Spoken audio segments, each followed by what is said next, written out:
to harken back to that Katt Williams interview, he said something about you using a fake, a fake African accent. He said you're a real African with a fake accent. I said, nigga, use a fake pimp with a real perm, bitch. So, you know, the thing about Katt, he's never been to Africa. We don't know what, there's so many different countries, you don't know what each African was to speak like. Right. We don't. We don't know how, you know, Liberians will speak differently, Ghanaians speak different, Nigerian, Mali, we all are different. You cannot tell me how I'm supposed to speak or what a real accent should look like. You've never been to Africa. Right. You know, he just, like I said, Katt was mad at me. He was putting everything together he could do to torture my ass. You know, and one of the crazy things he said that was such a big lie, you know, but he wanted to attach himself to something positive. Like, you know, his interview, he roast people and he tried to make himself look so good. He said, when I go to every city I go to, I make sure I leave 10% of my money, whatever he said. Yeah, on drugs, motherfucker. You a drug dealer. 10%.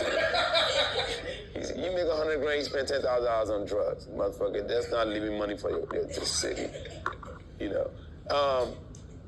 Then he said if he consider yourself the African king of comedy, he said he had to talk with me. Me and this nigga never had no conversation. He said, you know, I told him if he call yourself the African king of comedy, go to Africa and build a school. Nigga, who the fuck randomly tell their friends go build a school? That's how me tell this fat nigga go build a gym.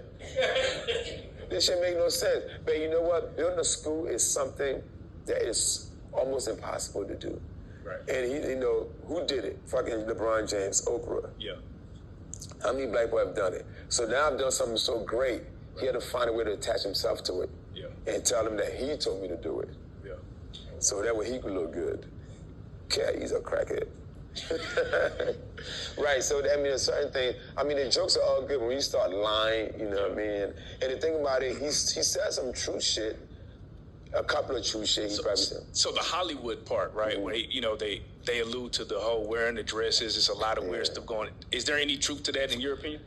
I don't know. And you know, the dress thing to me, you know, it's like, it's not that serious to me. Here's the reason.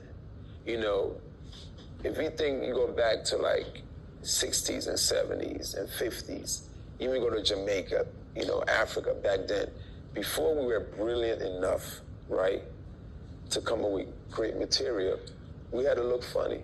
So if an ugly nigga like me put a dress on, high heels, I look for you, gonna laugh at me. So it's more of a visual thing. And they did that. That's what the comedians did back in the 60s and 70s.